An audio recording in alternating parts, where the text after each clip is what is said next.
So we have reached this conclusion that we want FIR filters that are linear phase, at least in most applications. So we are interested in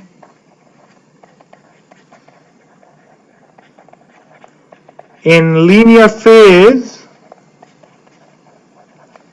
Causality is of course automatically implied because we are working with practical systems in linear phase causal FIR filters. Okay. Now we already know what FIR filter means in terms of the Z transform. It has only zeros. If it's causal, then it has only poles at Z equal to 0. Now what does the linear phase imply about the zeros then? Well, it turns out that if you want linear phase, then if you have a 0 at zeta naught, if Z equal to zeta naught is a 0, then to ensure linear phase, you must have the following. Z equal to 1 over zeta naught must be a 0 also. Okay. So what does it mean in terms of the location of zeros? Let's write down zeta naught in terms of in the polar form. So you have r e to the j phi k. So you are saying, let's say that you have a 0 at this location. This is your radius r and this is phi k. So if I have just this 1 0, right, the way it's given, it is not going to be linear phase. How will I make it linear phase? I must also place another 0 to make it linear phase.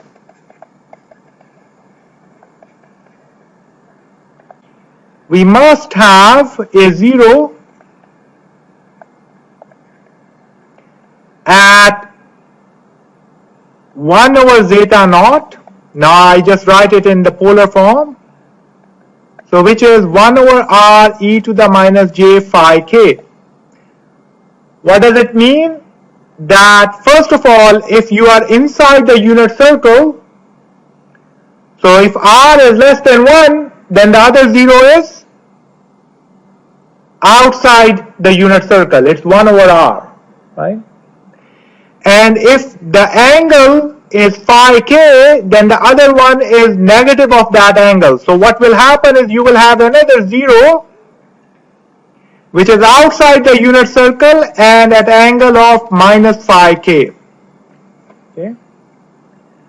So if you don't have this kind of a picture, if you have a 0, so if you have a 0 outside the unit circle, then you must have a 0 inside the unit circle with the angle being negative of your original angle. Okay. If you don't have this figure, then you can't have linear phase. Okay. And of course, if you are on the unit circle, then the other 0 will be, so this is one picture that you get. Another picture is, let's say I have a 0 on the unit circle. Okay. Now of course in this case r is 1, so 1 over r is 1 also. So if I have 1 0 on the unit circle, I can't ensure linear phase. I better also have a 0 at negative of that angle. But of course now both of the zeros will be on the unit circle. Now it will be a linear phase filter. Okay? And of course if you have a 0 at z equal to 0, then you don't need another 0, because at z equal to 0, r is 1, so the other 0 will be at r equal to 1, and the angle is e to the j phi, e to the minus j phi is the same. Similarly, at z equal to minus 1, you don't need to change anything either, right? So that is one. These are the two cases. The third case is you have a 0 at z equal to 0.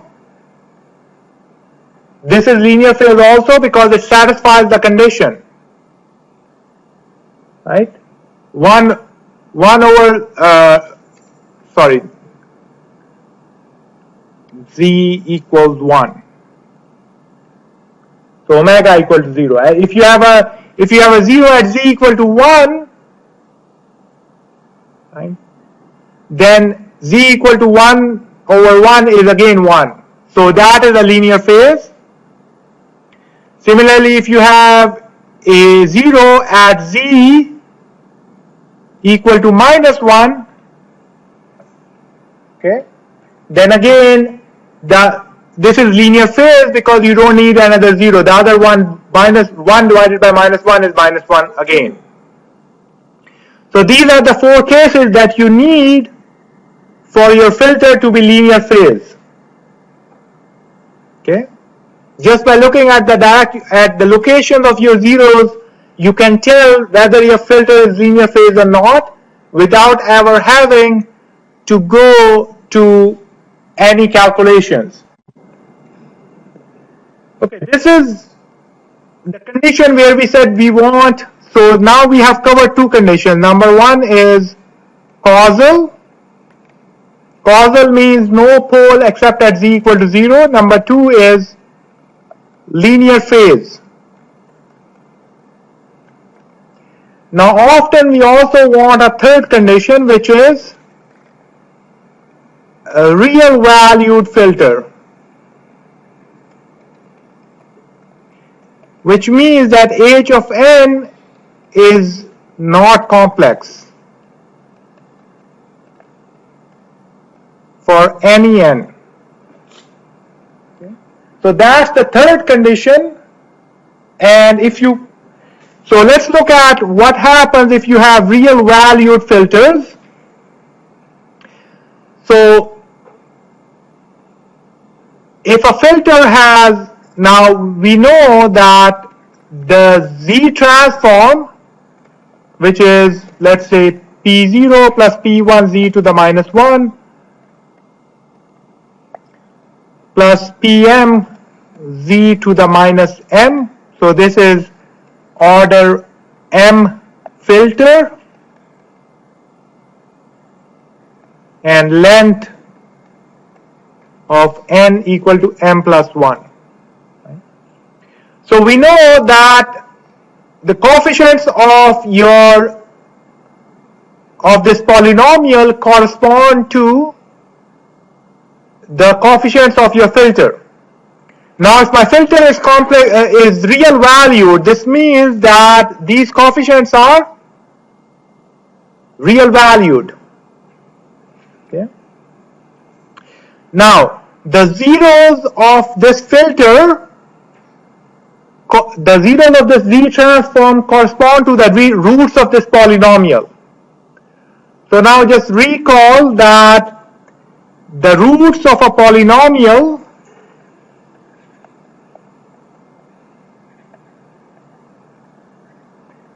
with real coefficients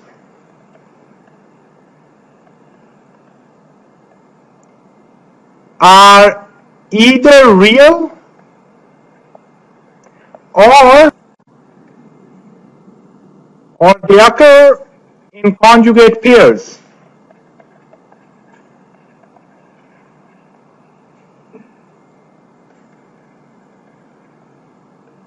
Okay. So what this means is that if you have a real valued filter, so a real valued filter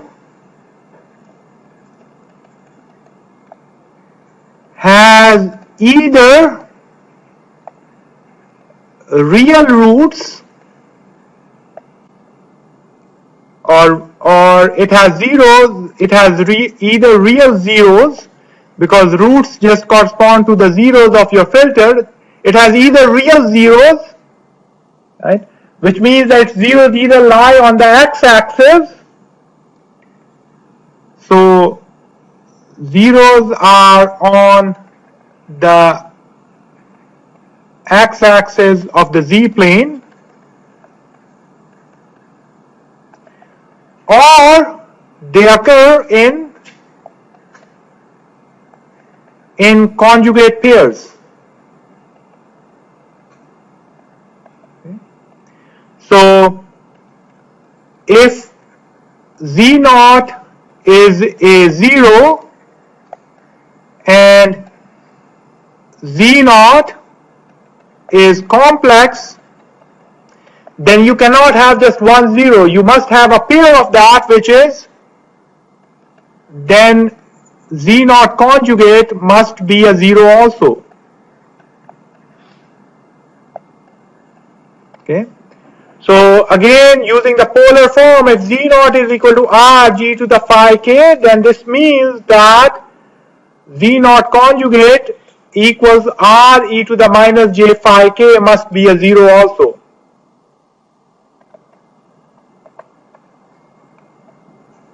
Okay. So in this case, you have two options.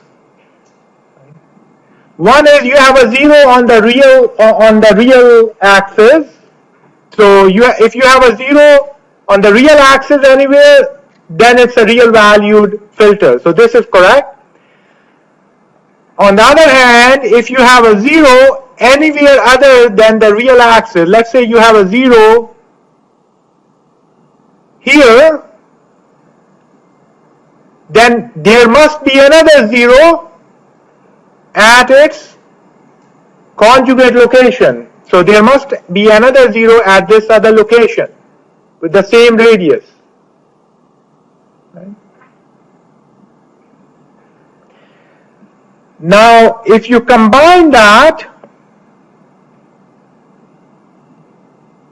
with the other property, so this is just for real valued, and we have seen what is the condition for linear phase. So if you combine that, you say I want both real valued and linear phase, then of course this is going to give rise to a 0 due to the linear phase at this location. Okay, so 1 over r, an opposite angle, and that will give rise to a 0, a conjugate pair here.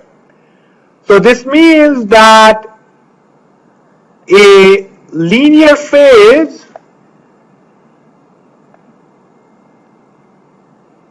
real valued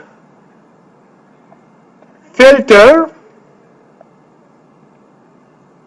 for every 1 0 outside the unit circle, not on the real line, if a 0 is not real and not on the unit circle, then 1 0 actually gives rise to 3 other zeros.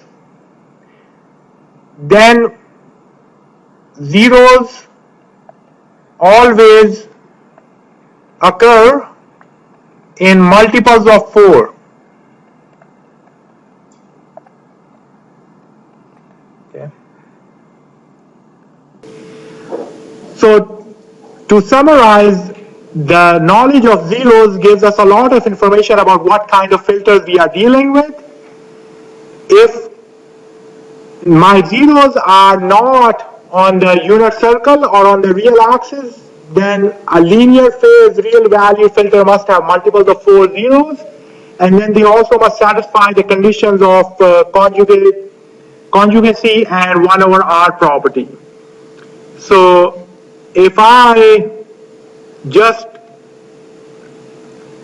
draw a 0 diagram where I have this information, then this is not a real valued filter because it doesn't have conjugate pairs, but it is a linear phase filter because this 0 and this 0, they are inverse of each other in terms of locations. Right? If I want to make it real valued, then I must insert a 0 here and a 0 here. And now it's real valued and it's linear phase. Right? Similarly, if I go on the unit circle, then if I have a 0 here, then I must have a 0 here, and that simultaneously satisfies the real value condition and the linear phase condition, because this is both the inverse and the conjugate symmetric. So this is a case where if you have a 0 on the unit circle, right, then all you need are pairs of 2. Okay. So another example is I have a 0 on this at z equal to 1. Now again, this 0 satisfies both the properties, the real valued, right? It doesn't have any conjugate, and it also, the inverse of this is also z equal to 1. So this is again, all of these, this is linear phase and real, right? So I'm going to use LPR, this is LPR, this is LPR. Right? Now, if I draw this pole zero diagram and I have a 0 here, then this filter, is it linear phase or is it real value or is it both? So this is only real valued because the conjugate pair is the same, but you do need a 0 outside the unit circle to make it linear phase. Okay? So if you have a 0 that is not on the unit circle, you must have pairs of zeros for it to be linear phase. There is no question about that. So now this is linear phase and real valued. Okay? There is another conclusion that you can draw from all this nice piece of information that we have discussed. For example, this is a trivial fact that if the order of the polynomial is odd,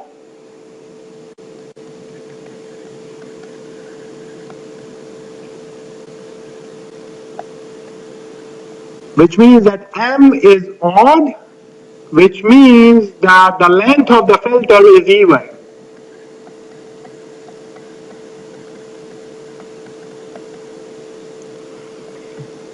Well, if the length of the filter is even, or the polynomial has order m, right, and if you want a linear phase, the real valued coefficient, then one of the roots must be, so one of the roots has to be, so z equal to plus minus 1 must be one of the zeros.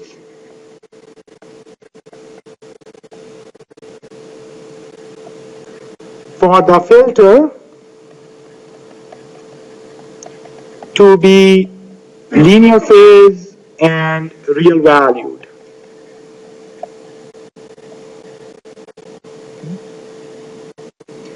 So we are not even talking about anything, we are just using a few simple facts. It's linear phase, real valued, the length of the filter is even, and we are able to draw so much information from that knowledge alone.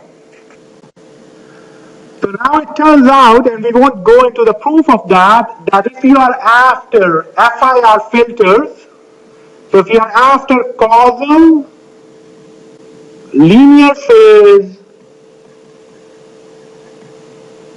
real valued FIR filters, then it turns out that there are only 4 different types of filters that you can have. So there are 4 types of filters. And it's unfortunate that the name that is given to these filters is type 1, type 2, type 3, and type 4. So pretty unimaginative names. But that's how they are defined, that a type 1 FIR filter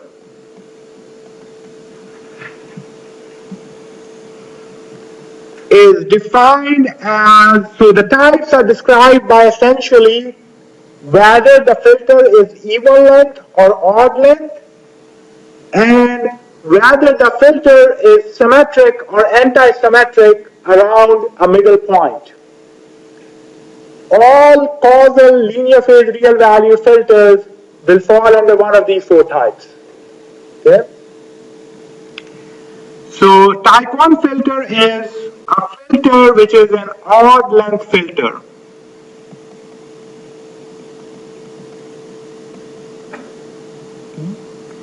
So remember that n is what we are using for length, and the order is n minus 1, which is the number of zeros.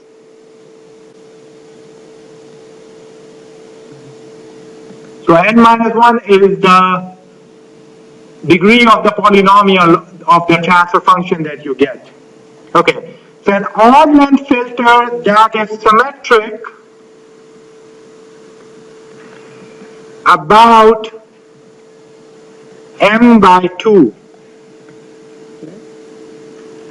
If you have an odd length filter that is symmetric about m by 2, it is called a type 1 filter. For example, if you have, this is your m by 2,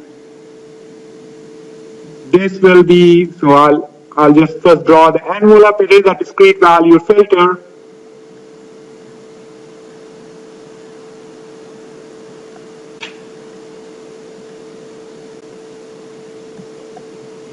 So Hn is symmetric about m by 2. You flip it around m by 2, you still get the same filter, and it's odd length. Now the property of this filter is that it has either an even number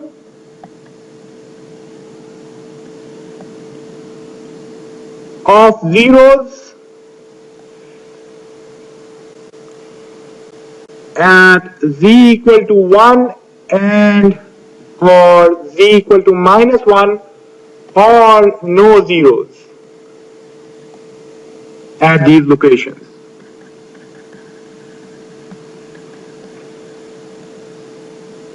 Okay. So this, because of the reason that this filter may not have zeros at z equal to 1 and minus 1, this is a very versatile filter in the sense that it can both act as a low pass filter or a high pass filter, because remember, z equal to 1 corresponds to 0 radiance frequency. If you had a 0 at z equal to 1, then that filter cannot be a low pass filter, because you are killing the frequency around 0. Similarly, if you have a 0 at z equal to minus 1, that corresponds to the frequency of pi, which is the highest frequency that you can have. And because of that, if a filter has a 0 at z equal to minus 1, that filter cannot act as a high pass filter. So type 1 filter is a really good filter in the sense that it can be low pass, high pass, or some other filter. Okay, so type 2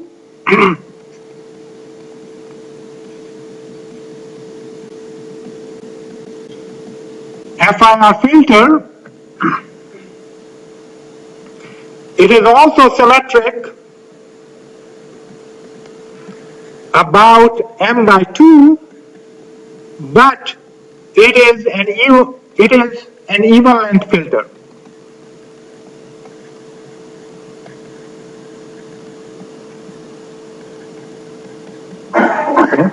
Which means that m by 2 is not an integer. So a similar filter, even if I used the same envelope, a similar filter, type 2 filter, will actually look like this.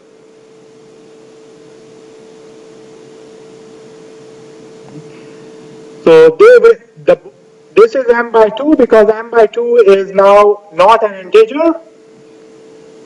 So you don't have any value at m by 2. Whereas in the type 1 filter, you have a value at m by 2. So it is symmetric, but the only difference is it is an even length filter.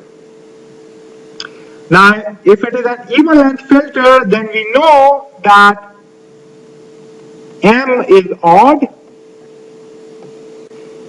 And what happens is, in terms of its property, then, that it has either an even number of zeros or no zeros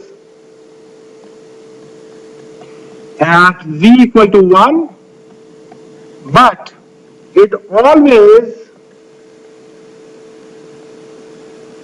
has an odd number of zeros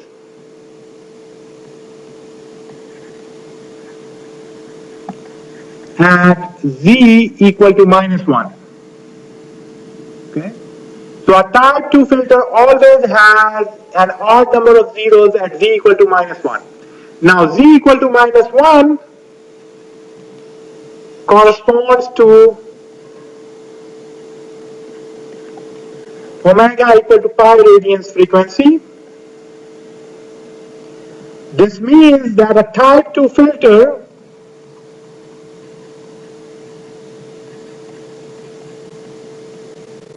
should not be used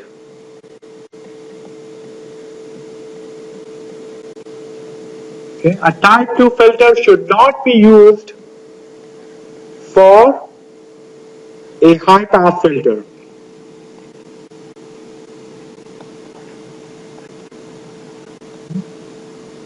If you design a filter which is symmetric and it's even length, then you should not try to build such a filter which is a high pass filter, because it's going to kill high frequencies.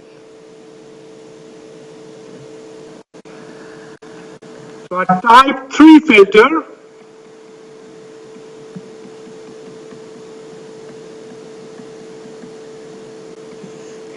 now we talked about symmetric.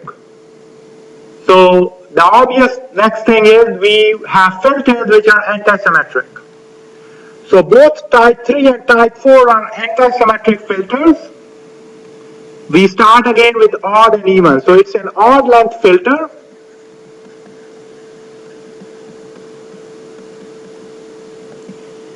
And it is antisymmetric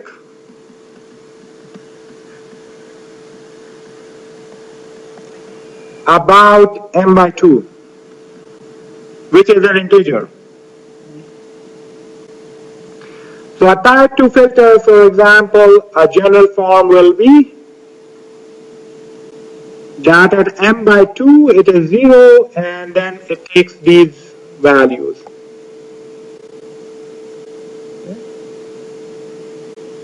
Now,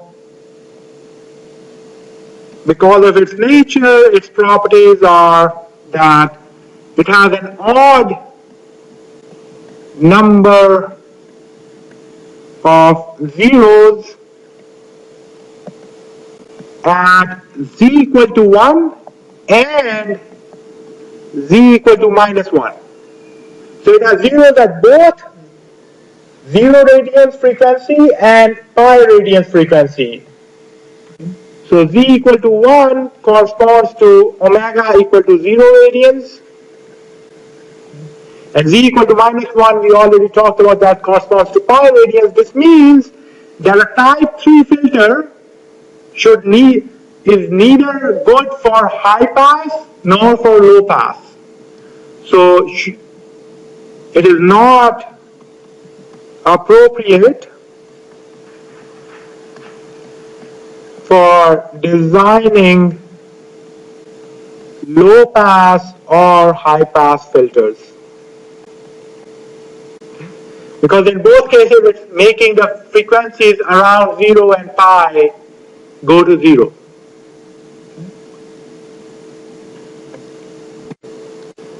So going to the type 4 filter,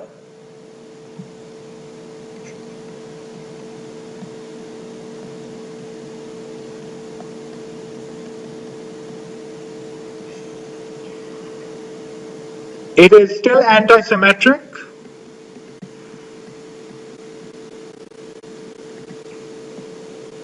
About m by 2, but now the length of the filter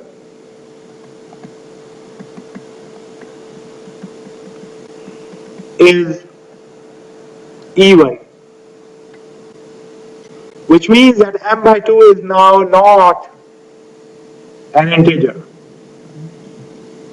So effectively, if I had the same shape, if I remove this point, it won't have this middle point, because m by 2 is not an integer anymore. So an anti-symmetric filter will look like, for example,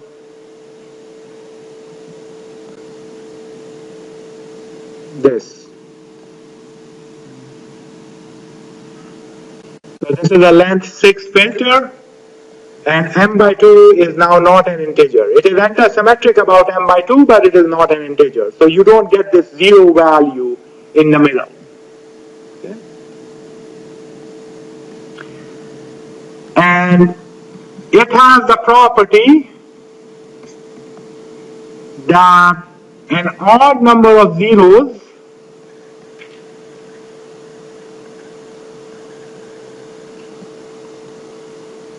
at z equal to 1 and either an even number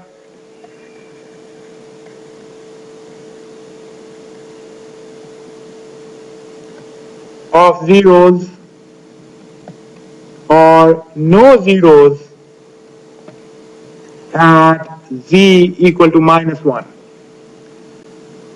So if that is the case, then this filter is bad for, it's not appropriate for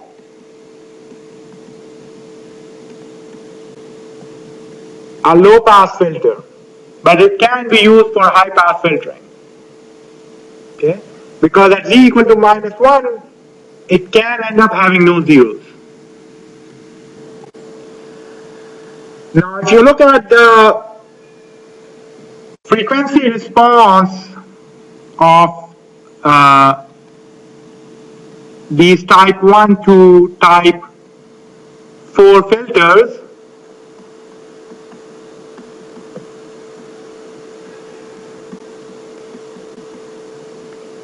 FIR filters, then because of the linear phase and relationship, it looks like the following. So it has some magnitude response, but the phase response is always of this nature, e to the j minus m by 2 omega plus beta. Okay? So this means that these filters, their group delay is always m by 2, okay, which is a constant, so it's linear phase, and beta is equal to 0 or pi for type 1 and 2 filters, and beta equals to pi by 2 or 3 pi by 2 for type 3 and 4 filters. So if you just look at the phase response of these filters, you can tell actually whether the filter is symmetric, which is whether it's type 1 and 2, or it's anti-symmetric, which is type 3 and 4. Okay? So let's test some knowledge of these type 1 to 4 filters that we have learned.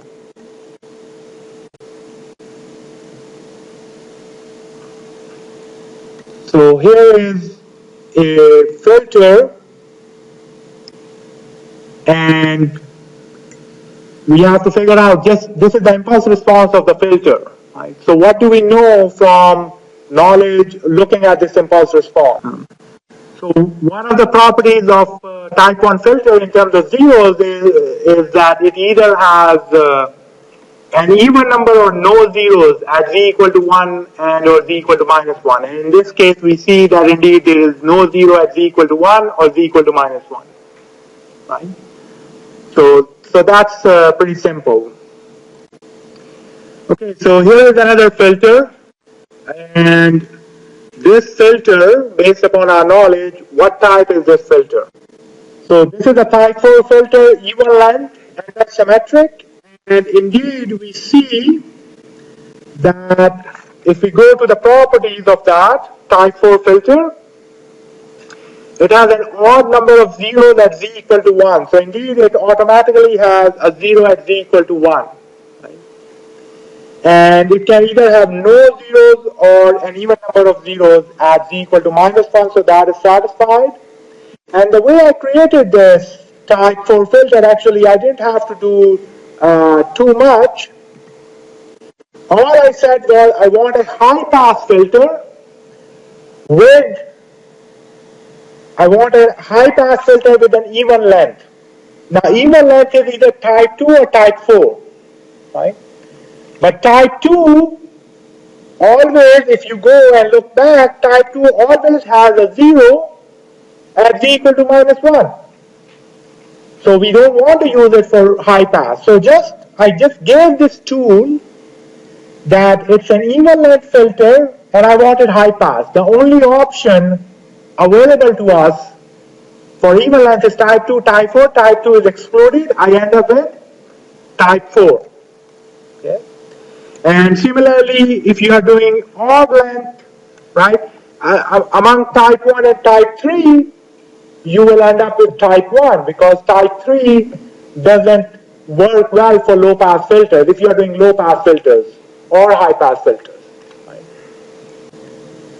So the takeaway of this entire discussion is that we are after, in FIR filters, we are after causal, which is easy, you just shift it to the right, linear phase and real valued. And if that's the case, then we are only left with 4 types of filters. The types are described through even or odd length and symmetric, anti-symmetric. And based upon that, you can actually look at whether, based upon whether you are designing high pass or low pass, you only end up with some choices. Okay? Odd length, if you want to design low pass, high pass, type 1 is the only option. You cannot design something which is type 3 and still gives you low pass or high pass. Okay? Similarly, type 2, 4, if you're designing high pass, then type 2 is your only option. And you get all these nice properties about zero